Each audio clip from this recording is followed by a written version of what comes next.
10वीं बोर्ड परीक्षा की तैयारी में रणनीति क्या होनी चाहिए, इसके लिए आज हम चर्चा करने वाले हैं।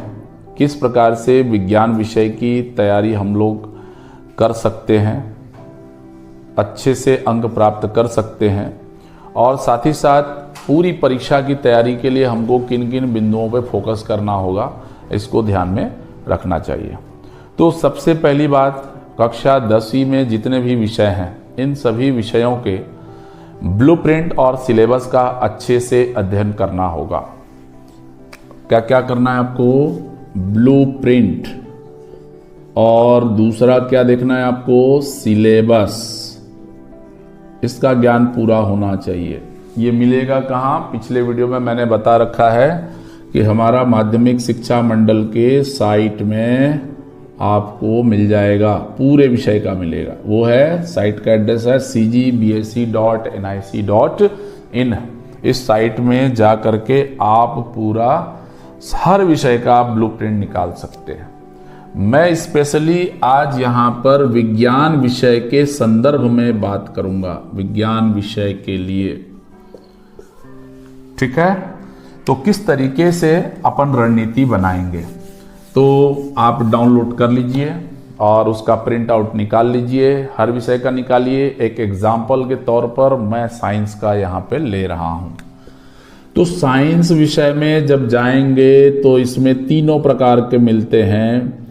एक तो फिजिक्स के क्वेश्चन मिलेंगे, केमिस्ट्री के क्वेश्चन मिलेंगे, और क्या रहेगा? बायोलॉजी का क्वेश्चन रहेगा। तीनों में मार्क्स डिस्ट्रीब्यूटेड है। इसका निर्धारण हमारे सीजी बोर्ड ने जो है कर रखा है। आपका ब्लूप्रिंट जो है उसके हिसाब से कुल अंक है 75 अंक, और 25 नंबर का प्रैक्टिकल होता है। इस प्रैक्टिकल की परीक्षा आपने दिला रखी होगी, और सैद्धांतिक की जो परीक्षा है वो आपकी मार्च में होने वाली है। हम चर्चा करेंगे इसी सैद्धांतिक परीक्षा की तैयारी हम कैसे करें। तो इसके लिए ब्लूप्रिंट का अध्ययन करना पड़ेगा। तो ब्लूप्रिंट आप जब निकालेंगे तो उसमें यूनिट वाइज, यूनिट 1 से लेकर के यूनिट 10 तक आपको नंबर आवंटित किया गया होगा, अंक दिया हो गया होगा। इकाई वार आपके अंक निर्धारित किए गए हैं। तो किस प्रकार से हैं, तो वो हम लोग चर्चा कर लेते हैं, और उसमें कितने स्तर पे क्वेश्चन आते हैं वो हम देख लेंगे। तो आपको पता होगा 1 नंबर के क्वेश्चन 15 क्वेश्चन पूछे जाते हैं, और ये जो 15 नंबर 1 अंक के क्वेश्चन कितने पूछे जाएंगे? 15 पूछे जाएंगे। इसमें 3 कैटेगरी बना रहता है। एक होता है बहुविकल्पीय, दूसरा होता है रिक्त स्थान की पूर्ति करना, रिक्त स्थान भरना है, और तीसरा है उचित संबंध जोड़ो। ये 3 है। तो इसका थोड़ा सा भी आप तैयारी करते हैं, आसानी से आपको 15 अंक मिल जाएंगे। इसमें एक शब्द या सही उत्तर का चुनाव करना रहता है, लेकिन इसकी जानकारी के लिए आपको पूरे लेसन का अध्ययन करना होगा। कौन कौन से लेसन का अध्ययन करेंगे, तो इसके लिए आपको ब्लूप्रिंट देखना है। तो 1 अंक वाले प्रश्न, इसकी तैयारी कैसे करें, तो आप जब ब्लूप्रिंट को उठा के देखेंगे तो इसमें 1 अंक वाले प्रश्न जो पूछे जाएंगे यूनिट नंबर 1 से 1 अंक के 2 क्वेश्चन पूछे जाएंगे। और यूनिट नंबर 1 क्या है? अम्ल, क्षार, लवण तत्व का आवर्ती वर्गीकरण। बहुत सारे इसमें छोटे छोटे प्रश्न बनते हैं, जो आपके बुक के पीछे में भी दिया रहता है, लेसन के बीच में भी दिया रहता है। जैसे एक ऐसा धातु जो द्रव रूप में होता है, तो इसका जवाब आपको पता है, मरकरी होता है। तो ऐसे छोटे छोटे क्वेश्चन जो है जिनका एक वर्ड में उत्तर रहेगा, एक शब्द में उत्तर रहेगा, ऐसा टाइप का आपको तैयार करना है। तो यूनिट नंबर 1 में 2 अंक का है, तो यूनिट नंबर 1 को आप अच्छे से तैयार कर लीजिए। यूनिट नंबर यूनिट नंबर 2, इसमें कुल 9 यूनिट है ना, याद रखिएगा मैंने 10 यूनिट बोला था, कुल यूनिट है इसमें 9 यूनिट है, ठीक है। तो कुल 9 यूनिट में से आपका पहला यूनिट 2 नंबर, और प्राय ब्लूप्रिंट बोलता है कि सभी यूनिट में एक एक अंक के क्वेश्चन आए हैं, किसी में 1 नंबर है तो किसी में 2 नंबर का है, ये आपका ब्लूप्रिंट जो है बोल रहा है। तो इसलिए सभी प्रश्न आप अपने बुक से, उसके लेसन के पीछे में दिया होगा, उसकी तैयारी आप अच्छे से कर लीजिएगा। अब इसके बाद आ जाइए 2 अंक वाले प्रश्न कहां कहां से पूछे जाएंगे, कौन कौन से यूनिट से पूछे जाएंगे, ये 2 अंक वाले प्रश्न। तो 2 अंक वाले के लिए हम बता दे रहे हैं, आप भी देख लीजिएगा ब्लूप्रिंट में, और कौन कौन से यूनिट से पूछा जाएगा। तो पहला 2 अंक का प्रश्न पूछा जाएगा यूनिट नंबर 1 से, यूनिट नंबर 1 मतलब हम लोग 4 वाले से, और दूसरा 2 अंक का प्रश्न पूछा जाएगा यूनिट नंबर 3 से पूछा जाएगा, यूनिट नंबर 3 से पूछा जाएगा। और तीसरा जो है हमारा ऊष्मा एवं ताप यूनिट नंबर 4 से पूछा जाएगा, 2 नंबर का क्वेश्चन। और कहां से पूछा जाएगा, यूनिट नंबर 8 से पूछा जाएगा, यूनिट 8 से। और उसके बाद जो क्वेश्चन पूछा जाएगा वो है हमारा यूनिट नंबर 9, लास्ट यूनिट है यूनिट नंबर 9। इन सभी से 2 अंक के 5 प्रश्न पूछे जाएंगे। कुल नंबर कितने हो गए, 2 अंक। अब देखो इन यूनिटों को जब आप गंभीरता से देखेंगे तो 2 अंक के लायक, मतलब 2 या 3 लाइन उत्तर वाला जो प्रश्न होगा उसका आपको तैयारी करना है। विद्युत धारा किसे कहते हैं, इसका एसआई मात्रक लिखिए, 2 नंबर का क्वेश्चन बन गया। तो ऐसे छोटे छोटे क्वेश्चन जो है हमको, किसकी विशिष्ट ऊष्मा ज्यादा होती है, विशिष्ट ऊष्मा का मात्रक क्या होता है, ऊष्माधारिता किसे कहते हैं। तो ऐसे इन यूनिटों में जो है 2-2 नंबर के लायक प्रश्न खुद से छांट लीजिए। पिछले साल के तीनों सेट के पेपर देख लीजिए, उनको छोड़ दीजिए, और उसके पहले साल में भी जो जो क्वेश्चन आए हैं उन क्वेश्चनों को आप तैयार कर लीजिए। तो आपको पता चल जाएगा कि इस वर्ष जो है कौन से प्रश्न पूछे जा सकते हैं। तो ये गैस किया जा सकता है। आपको ज्यादा अंक चाहिए तो आप शॉर्टकट तरीका मत अपनाइए, पूरा विषय का अध्ययन करिए, पुराने 5-6 साल के क्वेश्चन पेपर्स का सॉल्यूशन देखिए, सॉल्व कीजिए उसको और प्रैक्टिस कीजिए। डायग्राम भी आता है, इसमें भी हम लोग चर्चा करेंगे। तो डायग्राम कहीं से भी आ सकता है, छोटा छोटा 1 नंबर का भी आ सकता है, 2 नंबर का भी आ सकता है, क्योंकि स्किल बेस्ड जो क्वेश्चन रहते हैं उसमें ये ड्राइंग के लिए दिया जाता है। तो जनरली आप विगत प्रश्न पत्रों को अध्ययन करेंगे तो उसमें आपको पता चलेगा कि बायो वाले पोर्शन से चित्र बनाने के लिए दिए जाते हैं। अगला क्वेश्चन है 3 अंक वाला। अब 3 अंक वाले प्रश्न कहां पर पूछे जाएंगे, कौन से यूनिट से होगा, वो ब्लूप्रिंट में आप देखिए।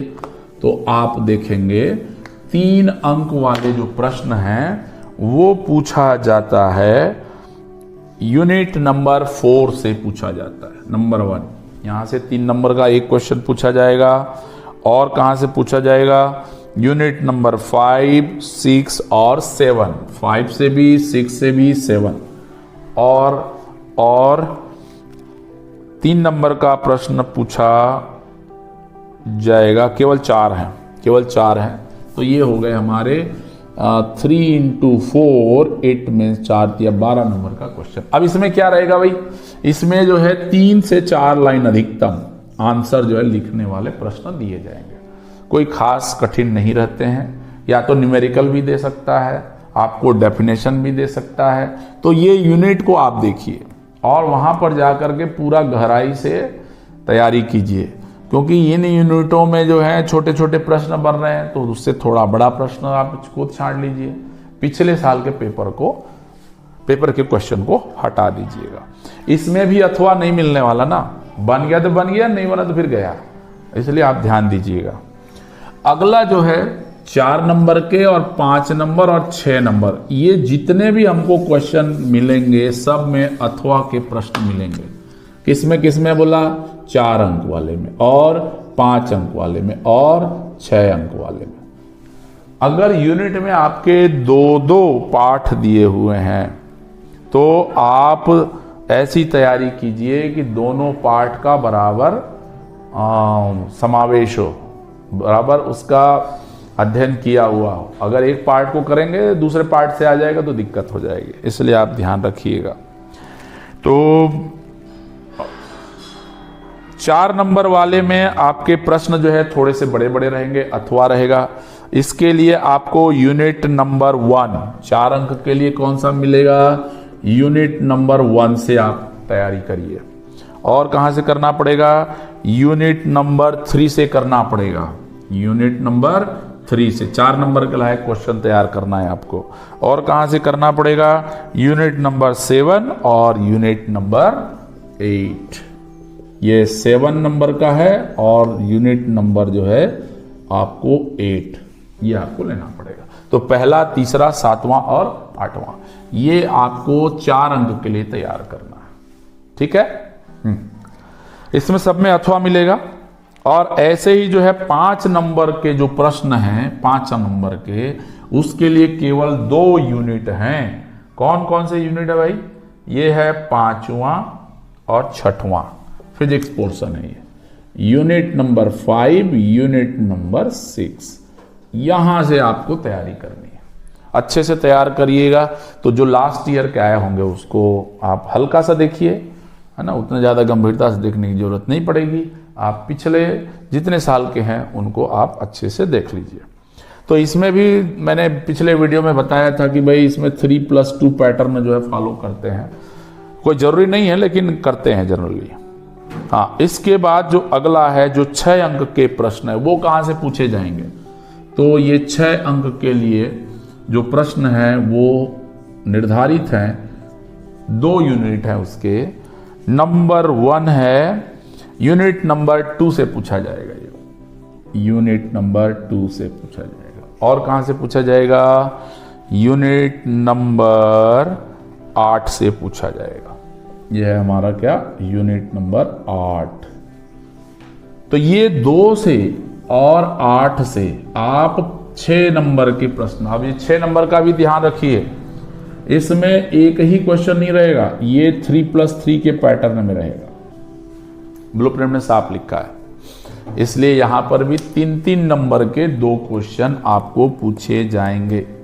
तो इस प्रकार से मैंने पूरा एनालिसिस कर दिया कि किस यूनिट से कितने अंक के प्रश्न आपको पूछे जाएंगे। अब तैयारी आपको करनी है। ये तो मुद्दे वाली बात हुई आपके साइंस सब्जेक्ट के ब्लूप्रिंट के आधार पर, जो सिलेबस बटा हुआ है, जो अंक निर्धारित किया गया है, उसके आधार पर आपको तैयारी करने की बात है।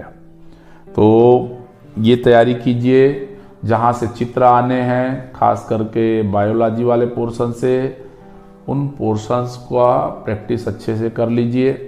नामांकित करने का बोलता है तो नामांकित करिए। तो ये ब्लूप्रिंट के आधार पर आपको अध्ययन करेंगे, चाहे विषय कोई सा भी रहे। हर के लिए बोर्ड ने जो है आपको साइट में दिया हुआ है, प्रश्न के हिसाब से आप काम करिएगा, आपको अंक अच्छे मिलेंगे। अब कुछ और बातें हैं जो हमें परीक्षा के दरमियान ध्यान रखने हैं, वो क्या क्या हैं वो थोड़े से समझ लीजिए। मोटे तौर पर जो हमारे परीक्षा में अंक को निर्धारित करते हैं, सबसे पहला है आपका समय पे फोकस करिए, समय पे ध्यान दीजिए। जब आपका पेपर मिलता है और 3 घंटे के लिए आपको सॉल्व करने रहते हैं, तो शुरू के 15 मिनट आपको क्वेश्चन पढ़ने का रहता है। बड़े इत्मीनान से पढ़िए आप, और जो अथवा वाले प्रश्न हैं उन प्रश्नों को पहले पढ़ लीजिए, फिर ऑब्जेक्टिव की तरफ जाइएगा, क्योंकि ऑब्जेक्टिव प्रश्न थोड़े से कठिन होते हैं। यदि नहीं बनता है तो हमारे दिमाग में ये बात आ जाती है कि हमारे से पेपर और नहीं बनने, जो याद किए हुए रहते हैं उसको भी हम भूलने लगते हैं। तो अथवा वाले में कम से कम एक जो है बन जाएगा तो आपको संतुष्टि होगी और ये लगेगा कि नहीं भाई मैं पास हो जाऊंगा। तो ये कुछ बातें हैं। तो समय प्रबंधन आपको करना बहुत जरूरी है। पहला 15 मिनट आपने पढ़ लिया, उसके बाद आप डिसाइड कर लीजिए कि कौन से वाले में आपको अच्छे अंक प्राप्त हो पाएंगे। अच्छे अंक कैसे प्राप्त होंगे, किस प्रश्न को लिखोगे, तो जो आता है उसको आप पहले से माने पहला लिखिए, उसके बाद धीरे धीरे करके जो नहीं आता सबको प्रयास करना, सभी प्रश्नों को आप हल कीजिए, लेकिन जो अच्छे से आता है उसको पहले सॉल्व कीजिए। तो ये 3 घंटे के समय में प्रबंधन जरूरी है। आपका जो 5 नंबर 6 नंबर है उसमें अधिकतम जो है 20 मिनट लगना चाहिए आंसर जो है, उससे ज्यादा नहीं, 20 मिनट, अधिकतम 20 मिनट होना चाहिए। तो आप जो है प्रॉपर बजने वाली घंटी का जो है ध्यान रखिए। आप जब बड़े प्रश्न बना रहे हो और छोटे छोटे प्रश्न में जो चीजें पूछी गई हैं उन चीजों को आप समावेश जरूर करिएगा। तो समय प्रबंधन करिए और लास्ट 10 मिनट आप बचा के रखिए। लास्ट 10 मिनट आप बचा के रखिए। क्या करेंगे इस 10 मिनट में? शुरू से लेकर के आखिरी तक जितना भी आपका क्वेश्चन आता है, आखिरी का 18 क्वेश्चन है मेरे ख्याल से, तो 1 से लेकर के 18 तक का आप पूरा जो भी आंसर लिखा हुआ है और प्रश्न और आंसर उसको एक सरसरी तौर पर देख लीजिए कि आपने उत्तर क्रमांक सही डाला है या नहीं डाला है, प्रश्न के हिसाब से आपने उत्तर लिखा है या नहीं लिखा है। जब ये कंप्लीट हो जाए उसके बाद आपका जो बचा हुआ पोर्शन है उसको आप कर लीजिए, ताकि आपने आप जो जानते हैं उसमें कोई गलती ना हो, उसका लाभ आपको जरूर मिले। हम लोग जनरली हड़बड़ी में सोचते हैं कि हमने लिख दिया है और जिस प्रश्न का उत्तर आपने बना लिया उस प्रश्न को आप टिक मार्क लगा दीजिए, तो उससे फायदा होगा, आप कंफ्यूज्ड नहीं होंगे। तो ये पहली बात समय प्रबंधन की बात हो गई। दूसरा जो है आपका राइटिंग साफ स्वच्छ होना चाहिए, ज़्यादा काटापिटी नहीं करना, स्वच्छ रखिए। जो निर्धारित कलर है, ब्लू या फिर ब्लैक पेन से आप लिख रहे हैं तो अच्छे से लिखिए, साफ साफ लिखिए, उत्तर क्रमांक लिखिए, व्यवस्थित लिखिए, तो आपको अंक जो है अच्छे मिलेंगे। तीसरा जो है जो काफ़ी महत्वपूर्ण है, जब से हमको टाइम टेबल मिल गया रहता है उसके बाद से हमारे पढ़ने का प्रेशर होने के कारण हम लोग अपना स्वास्थ्य पे ज़्यादा ध्यान नहीं दे पाते हैं। इसलिए परीक्षा के समय आपको तनाव लेने की ज़रूरत नहीं है, आप बिंदास होके जो है पेपर दिलाइए। आप नहीं आता है तो जानिए, अपने दोस्तों से पूछिए, उनसे चर्चा कीजिए। खान पान जो है बाहर का बिल्कुल नहीं करना है। परीक्षा के 1 महीने पहले तक आप अपने आप को बिल्कुल संतुलित रखिए, घबराइए नहीं। जितना बन सकता है उतना ही आप प्रयास कीजिए, आप जरूर पास होंगे। महत्वपूर्ण बात हो, अपने शिक्षक से चर्चा कीजिए कि महत्वपूर्ण प्रश्न जो है यूनिट वाइज किस तरीके से आ सकते हैं। आप ये भी निर्धारित कर लीजिए कि आपको पूरे बुक में से कौन कौन से टॉपिक अच्छे लगते हैं, वो टॉपिक को आप चुनाव कर लीजिए और अपने शिक्षक या दोस्तों से चर्चा करिए। इस साल के बहुत सारे पेपर्स मॉडल क्वेश्चंस आते हैं, उनमें से आप सेलेक्ट कर लीजिए। आपका मनचाहा जो याद हो रहा है उसको याद कर लीजिए और तैयारी कीजिए, आप जरूर पास होंगे। तो उम्मीद है कि विज्ञान विषय की तैयारी में हमने जो बातें कही हैं उसको आप फॉलो करेंगे और निश्चित तौर पर आप लोगों को लाभ मिलेगा। धन्यवाद।